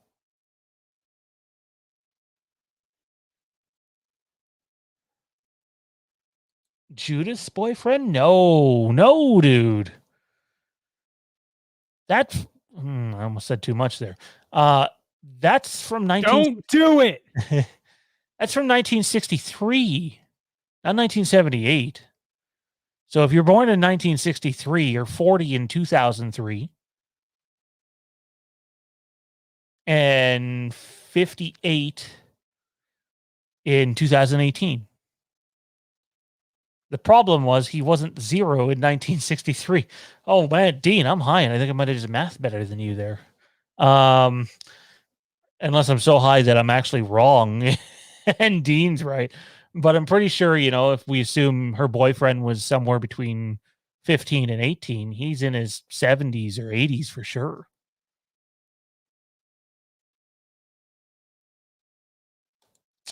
Here's a question. Why isn't anyone talking about the actor who plays 78 Michaels? He really looks the part. Actually, one of the reviews I seen, Frank, was that he was so fucking good in it that they want a movie of him as Michael set back during that time. I did see a review come out of Venice that said that. And again, I haven't seen it, but the people that I know who have said the same thing, that he's stunning and is crazy balls to the wall. The rest of the film is, a lot of people are going to leave that movie in awe over the nostalgia in the flashback. Judith's boyfriend was 17 and 63. So whatever that makes. I would think that would be old. Old. Old. Okay. Very old. His picture is all over the place. I have seen his picture. Yep. Yes, sir. Where are we in the chat here? I lost my spot. That was one of the ones you. No, it wasn't one of the ones you sent me. No. Yeah, a long time ago. Oh, okay. Oh, very long time ago. Not I was gonna say recently. I might have seen it floating around. Byron, I think it's early for that. I think the expanded edition of 18 came out like a year after its release. Frank might know more on that. I don't think it was the same time though. So Didn't I hear something about a new track dropping for that or something? Rampage, yes, someone had asked about that. T. Parker Evans did. I don't remember the songs to the tracks yet because I only listened to the album twice. I'll just say the album is really good, filled with nostalgia at the beginning, and definitely becomes its own thing in the back half.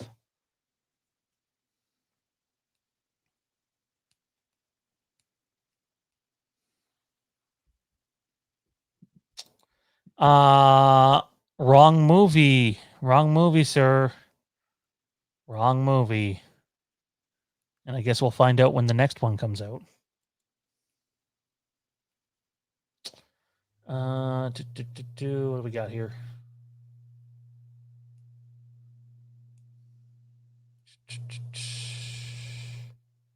Here you go, Tommy. We know what Terrence thinks of this. Yeah, it's a piece of shit. It's a piece of shit. Speaking of Terrence, I think we're overdue. Hi guys, this is Terrence, Phantom Empire, and you're watching Phantom Empire Live, which Sean didn't invite me to, so it's probably going to be a piece of shit! What a guy. What a unique individual. I think Terrence has his own TikTok now. I just don't have the link to it, so... I seen any idea. Here we go. Any idea on Supernatural revisited on the channel soon? Wow. Well, wasn't expecting that question. That's one of those things we just don't like to talk about. It's like, 'cause wait. we fucked up with it too many times. I have no idea what you're talking about. Oh, come on. Wow. Bigger things kept on happening. You can't lie. Like, look, we like Supernatural, but if we had to pick between doing coverage for Halloween and doing coverage for Supernatural, which one do you think we were going to opt for? If there was new Supernatural, the answer would be Supernatural. Well, it depends on what the Halloween content was, right? Like for what the Halloween content was the past year or so, of course. No. Not for me. I love Halloween, but it's not Supernatural. You can't see it, but over there is a Supernatural poster. How far removed are we from the finale now? I don't remember. Quite a year. Like 9 months? Remember. It feels like it's been more than a year. Really? Yeah, it does. It probably hasn't, but I'm thinking like 7 months, 9 months. 7? No, it's got to be more than 7 months. Does anybody know when it ended? This is what I would say. We would like to do it. If we do it, it's going to be something that takes time. We've always been of the stance that if we do it, it'll either be one Supernatural episode for every episode of Supernatural Revisited, or 2 Supernatural episodes for every 1 episode of Supernatural Revisited. And I can tell you now, if we do it, it would probably be a Patreon exclusive. No certain tier. You'd get it if you just subscribed for the minimum, but We are going to be making an announcement about the future of the channel soon. We'll still be doing, at the very least, one live show a week. The IPC guys, I think, are back tomorrow. No, not tomorrow night. Next Friday. I don't know. I'm going to have to ask them about that. And I'm sure other things will pop up here and there. But after Halloween Kills comes out, we're going to put more of the focus over on Patreon. And you can support us over there for as little as $2 a month. Or we could do something like where we do most of the episodes on YouTube and select episodes, maybe like season finales and stuff, end up over on Patreon. I'm definitely interested in doing it. But I would also want to make sure that Tommy and I have time to watch the episodes, and it would not be a weekly commitment. There's just no time for that. If we get one episode out one month and 3 the next, and then 1 again, it would be something like that. I'd commit to at least 1 a month in terms of the revisited episodes, even if it meant 2 episodes of Supernatural in it. But I don't think Tommy or I have time for once a week. I'm trying to scale back. So, Tommy, thoughts on that? Thank you for asking about that, though. Yeah, no, you're totally right. Life is a bit crazy. Lots of stuff in motion. Supernatural holds a good place in all of our hearts, but that's been a big project that has taken on a few different forms over the past few years, and every time we've tried to build it up, something has just come along, but that we've never given up on it. We've just said, okay, well, we're going to come back to this, and we're still going to come back to it. Yeah. Absolutely. Sean C says, me and my brother ran through all the seasons because you recommended it.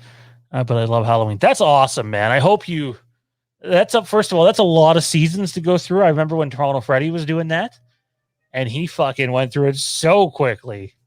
I fucking love that show. I'm fairly confident in saying the prequel is going to happen, as long as they don't royally fuck up a pilot. And I can't wait for that. But I also can't wait, for 5 years from now or 10 years from now, we get them back on a streaming service, because both guys said they're down to do it. And I could see it happening. So I love that show. And maybe Tommy and I will re-enter discussions into doing something with it on some sort of very part-time basis. Ended in November 2020, so 10 months ago. Oh, dude. Just talking about Supernatural there made me miss it so much.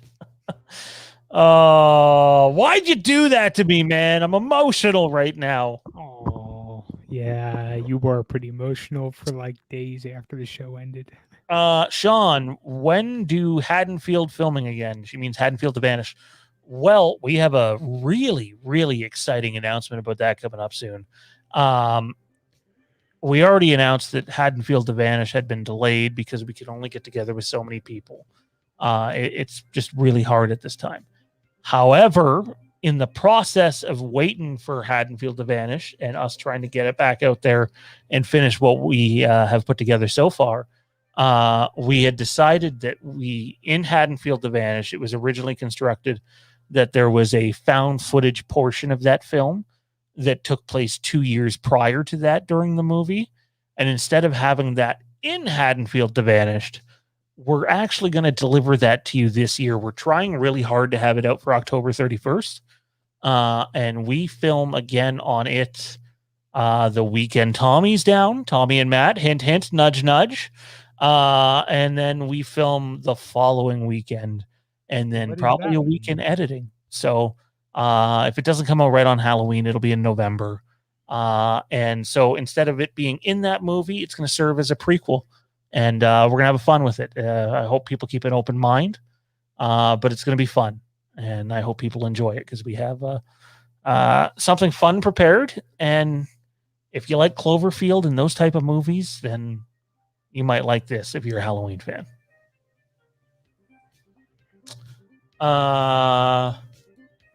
Sean, I recommend Outlander since it's similar to Game of Thrones. I don't know of anything as similar to Game of Thrones.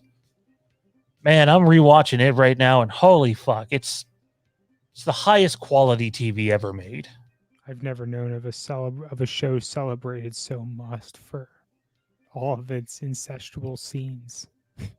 Linton says, join the Patreon if you guys can. It's really good. Trust me. Thank you, sir. We appreciate your support, man. I know you're a Patreon member. And whether you're a current Patreon member or a former Patreon member, we do try over there. The last couple of weeks has been kind of quiet, but there's definitely a lot more over there now than there used to be, and a lot more coming. We also have some movie reviews that'll come out Sunday as well. If not Sunday, then Monday. But lots going on over there. So it's appreciated. Thank you. Melissa Todd says she loves Sons of Anarchy. My future sister-in-law is watching that for the first time, and she's on the final season, and she messages us like every night with something new. And if you get to the final season of that show, you know how just fucking crazy it is. So like every night it's like, oh my God, I can't believe this. Like, yeah, they did that. So that's cool. I liked Sons of Anarchy. I liked it a lot. Blu-ray Addict says, Dean is my favorite character in Supernatural. Who's yours, Tommy? I don't think I've ever asked you that. You've asked me, and I've gone over it before. If I had to pick one of the brothers, I think I usually go for Dean, but I think it's an unfair decision to make because you love the characters for two different things. Cass, though. Cass. Oh, Cass is just your pure favorite. Yeah. Interesting. I like Cass, but like, I think I like Lucifer and Bobby more. I was never super crazy about Lucifer. He has his moments. Bobby, you just have to love him. But Cass has always come out on top for he has some pretty freaking cool character arcs. You see his character do, dare I say, some of the biggest changes throughout the series. Whereas I think Sam and Dean's, evolutions, their transformations are more just gradual as the story, the landscape of the show, it expands. Cass, his worldview is very much flipped upside down early on. So you see a lot going on. Lee asks, Sean, when is Terrence Halloween Kills review? I can tell you he already recorded it, but there were some issues with it, some limitations, and it'll be his choice if he wants to record another. Maybe he'll just react to all of them. But yeah. Like all of them? Like you mean his reviews? He's gonna do a reaction to his reaction? Brian says he likes Crowley. He's hilarious. I loved Crowley. Losing Crowley was one of that show's biggest losses. Yo, spoiler alert, God. Oh, come on. It's like season 12 or 13. I think it was 12. I think it was the season 12 finale. Mark Shepard is he's fucking beautiful. Like, I don't know any other way to put it. Mark Shepard is fucking phenomenal. I absolutely love him. What flavor is that? This one is mint kush. Almost out of it.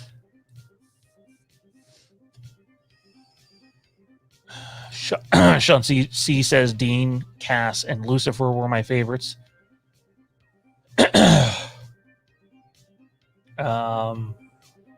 Does anyone make a ham sandwich in Halloween Kills? I think there's multiple kitchen scenes, so I'm not sure. Oh, no, Tommy. No.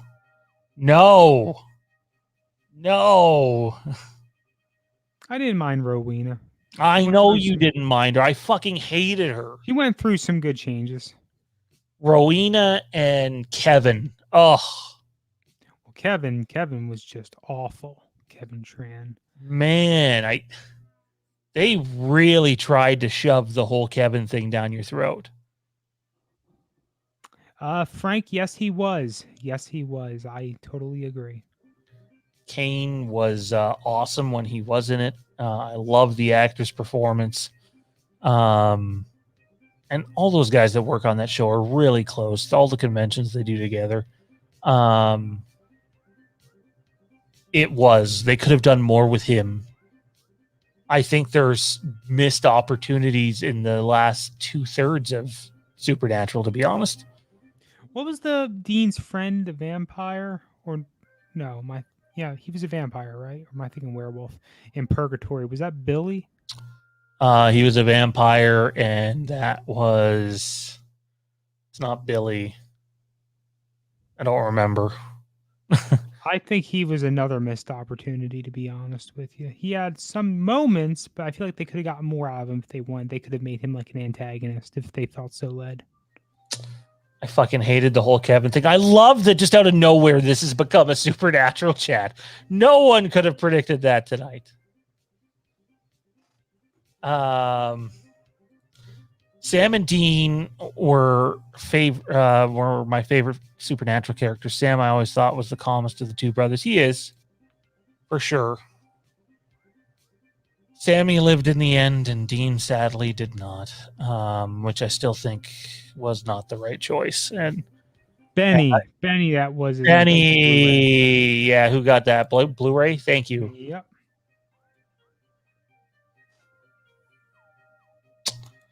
I think you could have positioned Kane as a villain over Abaddon.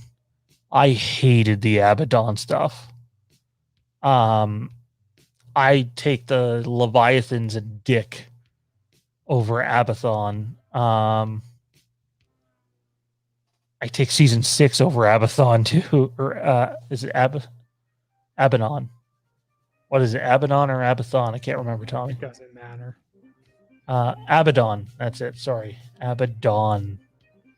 I hated her. I thought that was terrible. And I thought it was terrible that she was the reason the Men of Letters got wiped out. Where were you on the whole Abaddon Men of Letters thing? Certainly wasn't my favorite. To be totally honest with you, the whole Men of Letters thing wasn't my favorite thing to begin with. And especially, so what the fuck were they even doing?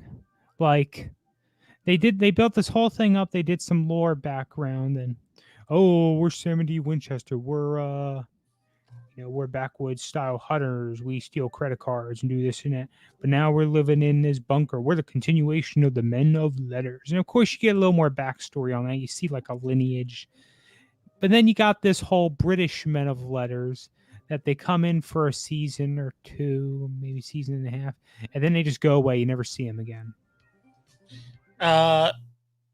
Pumpkin Man Forever asks, any Ghostfacer fans out there?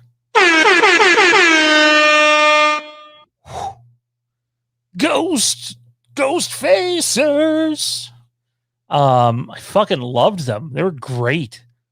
I know that they wanted to try to come back and do something, but scheduling was an issue, and I loved Ghostfacers.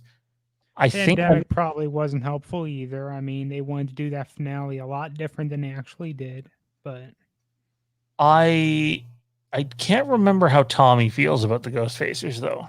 I don't mind them. You know, I joked about them being fucking stupid or whatever once or twice, but I don't mind them. They made some pretty cool episodes. Oh, God.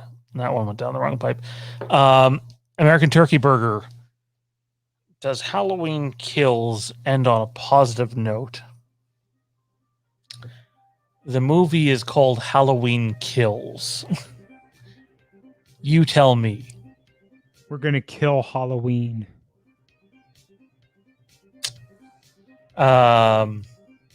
Wait, who's Jimmy? Jimmy. Jimmy's daughter is a whiny bitch. I don't know who Jimmy is.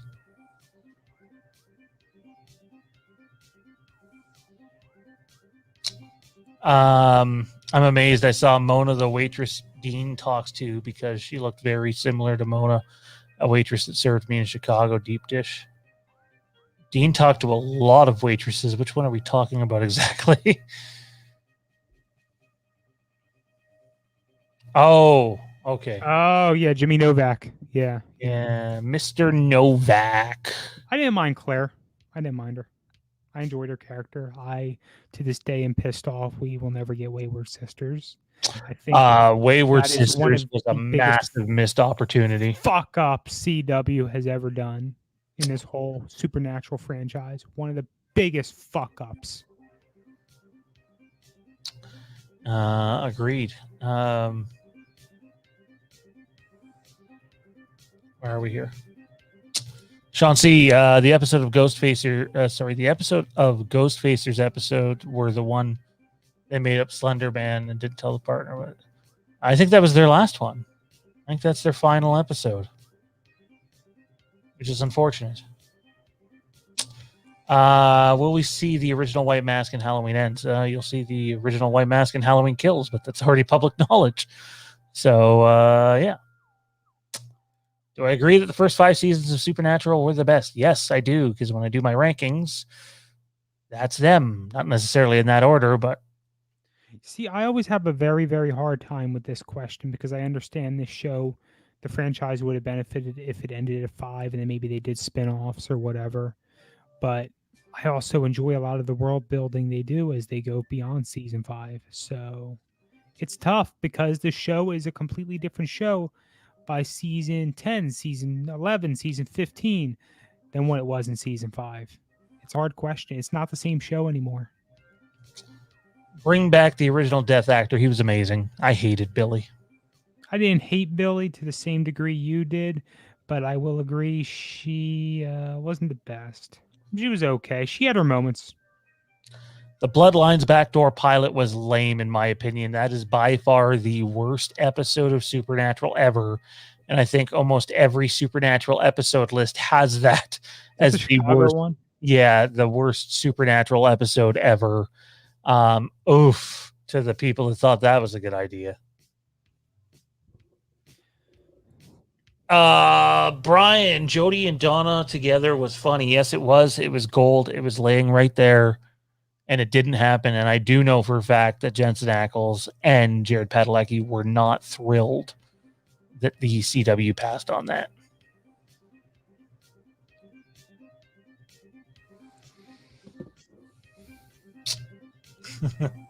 It's me. I don't understand.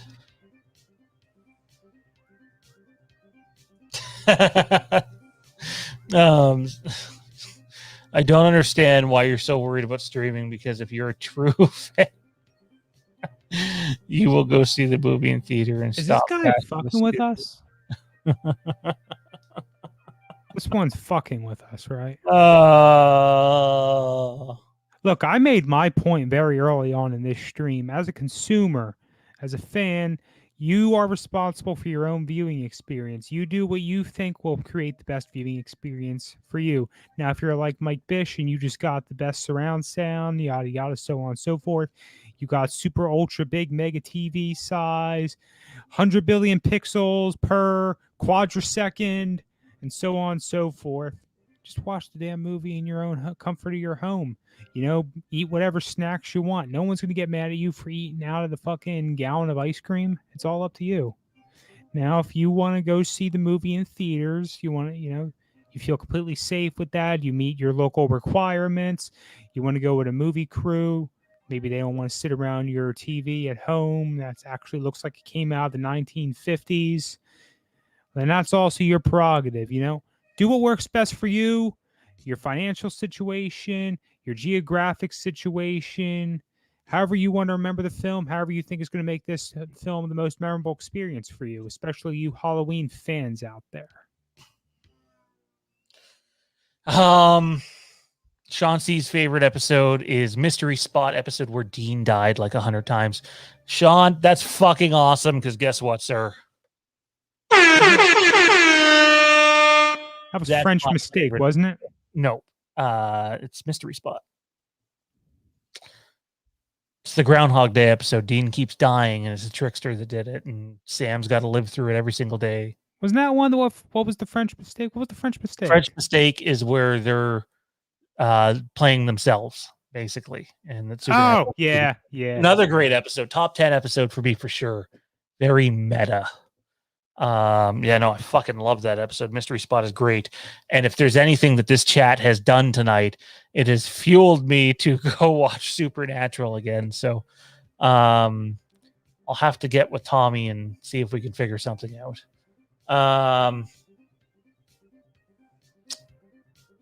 Where are we here? I know Terrence is in the house. Just got here. Sean talking about those fucking Supernatural guys again. Oh, wow. Yeah, no, not putting that question up there or comment up there. Are you guys excited about Scream 5 or Scream 2022 or whatever they finally call it? I'm meh. I'm going to see it because I know it'll be a big talking point for the channel. I'm very skeptical, though, that they're still going to release it in January. We'll have to wait and see. Tommy, any thoughts about seeing Scream 5? I don't think you've seen the other ones, so. I've seen Scream 1 many times. Probably 2, doubtful 3. I haven't really heard anything good about them, so. And when we did a watch through of Scream 1 with special guest Frank Riker, we all basically said, wow, what a piece of shit. Dude, I spoke with Frank, and he said that he would love to do a marathon watch along with you, 2, 3, and 4, one night on air. You're full Tommy of and Frank, no he would Scream agree. 2, 3, and 4. There's no way he would agree to that. There is no way. Look, I totally, Frank absolutely wants to do a Scream 2, 3, and 4 watch along. You must be paying him or something. I mean, I didn't say Frank Riker. I just said Frank. I'm sure there's some guy out there named Frank that would love to do that. Not saying that guy's Frank Riker, though. I like this one. Probably because the movie will get pirated in a heartbeat. True. That's the problem with streaming, you true fan. Well, Shots that one's fired. horns. Our boy Mean Dean laying the smacker down on this mother canucker. The meta episodes of Supernatural were great. It's truly, like, even though I think the first 5 seasons are the best, the worst seasons of Supernatural are still far better quality and storytelling than most of what you see on TV. In my opinion. Honestly, I don't know what to think with this movie now. I mean, I don't think any of us ever had the the audacity to say, hey, this movie's going to lose money when we thought it was going to be released, the regular opening weekend, hopefully without the competition. They were going to get same day release. They would go to the international market, same difference. Eventually it would end up on VOD. Around Halloween. I feel like that's what we were sold on probably happening, or maybe a service was going to pay them out a big check. None of those are happening now. It's going to be on a service, a cheap service that they're not benefiting from directly like that. And yeah, it's going to have its opening weekend, but I don't know. Sean, do you have the foresight to say this movie is going to only make X amount of money over budget? I don't think we're ready to say like this movie's going to lose money. Well, no, it's not. I don't think it's going to finish negative. It's not like they paid for it. There's no reason. Star Wars story. There's no reason to think that this movie will be a big financial success anymore at all. And that's sort of where we stand. Again, though, it's cool to talk about all this behind the scenes stuff because you get obsessive about these things. You're a diehard fan. I get it. But just because those things are out there doesn't mean you can't go and fucking love this movie. Obviously, if you love it, you want it to perform well, but sometimes that's not the case. Our big thing is just how poorly Universal's handled everything and continue to do so. So, Terrence asks, anyone else see that piece of shit Matrix trailer? I thought that Matrix trailer were better than the second and third movies altogether. So, I'm already open to what it could be. It sort of feels like a sequel, but also a prequel.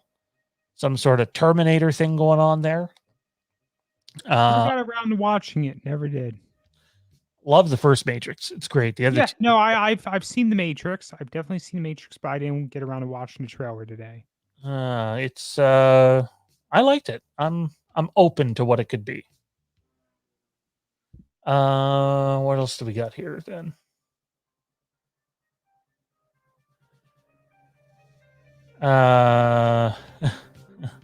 Sorry, I'm reading Mike and it's me going back and forth. Sorry, Dean, not Mike. I do think Dean and Mike Bish, though. I get those guys confused. They're both great fellas. Here we go. Terrence, what are your thoughts on Halloween Kills going to theaters and Peacock streaming the same day? Maybe Terrence can take some time to answer that question in the chat for us as we get ready to wrap things down in the next 5 minutes here. He looks more like John Wick than Neo. I just think that's Keanu Reeves' look right now in real life, and he doesn't really want to change it. So I'm sure there's more to it than that, and if they needed him to, he would. But I see why you would think that, like, because that's who he looks like.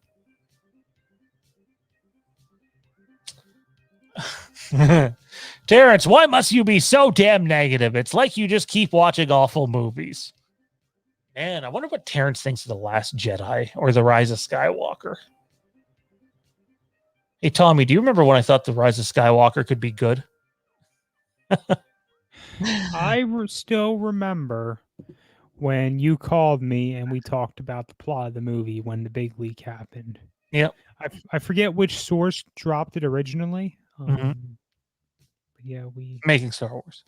Okay. But yeah, we got to talking it and I'm like, what? No. Like, I didn't hate it vehemently originally. Like, come on, they could have been more creative than that. Here, I'm still hating on what the approach they took with The Last Jedi because they just killed their villain. So it's like, so what the fuck do we do now? And they're like, oh, that's what we're doing. Well, that's not original. And not only was it not original, a path which, by the way, they've generally kept up pretty well with throughout the Disney era. But they've also gone ahead and they managed to just make the film completely underwhelming.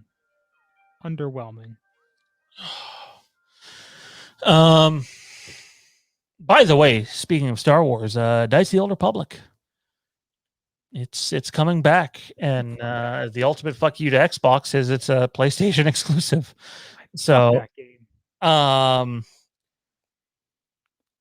want to stress. I have no plans to buy a new Xbox right now or a new PlayStation. They're still too expensive, and you still can't find them. This will get me to do PlayStation, but it's also keeping in mind this game isn't going to come out before 2023, so it's a while away.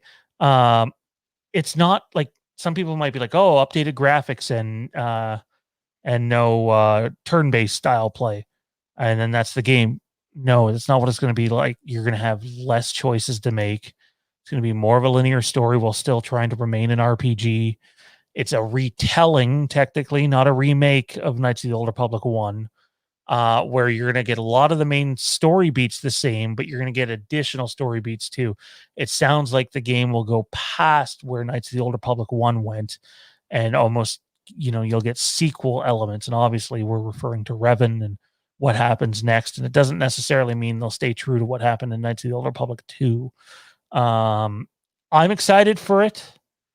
And I thought it was cool to finally have. It's been a while since we've been in the whole Star Wars scooping thing and relaying a report that's been unconfirmed. Well, here's a good question then, Shawnee G. And we nailed that one. So go Since we're team. talking about it. Since they're doing this whole recasting the path of Revan, with a new remake and all, do you see them finally rectifying the situation with the Old Republic?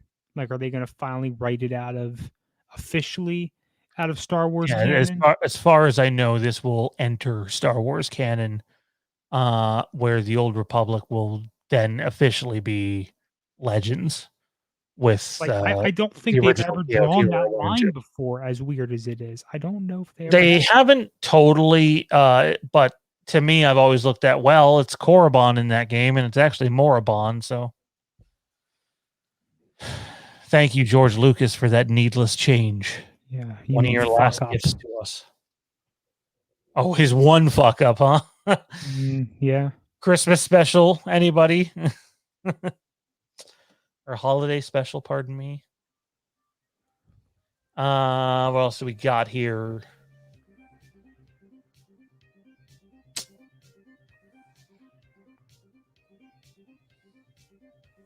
You've told us that before, sir. You absolutely have told us that before. Oof. I remember we talked about that. Yes, Venom is one of the villains, and he'll be voiced by none other than Mr. Tony Todd. Is Peacock TV available in Canada? No. You can just go fuck yourself. No, you can't find it here. Well, that's my attempt at Christopher Walken. Terrible. And I also feel like you can only do the part too. Anyways, I can anyway. But there'll be other means that, thousands of people are going to use because it'll be everywhere. That seems to be the theme. Let's just fucking throw this movie constantly out there before it's supposed to. Let's do that. So, I've never experimented with VPNs before, and I'm not telling anyone to do this by any means because it's definitely not legal. But, what is stopping someone from just getting a VPN, US IP address and then trying to go to Peacock? Would that work? I've never done anything like that before. I don't know. I've never really used the whole VPN game. My fiance would actually know more about that than me. I know y'all got Crave, and Crave is what, HBO Max plus Friends? Yeah, some other stuff there too.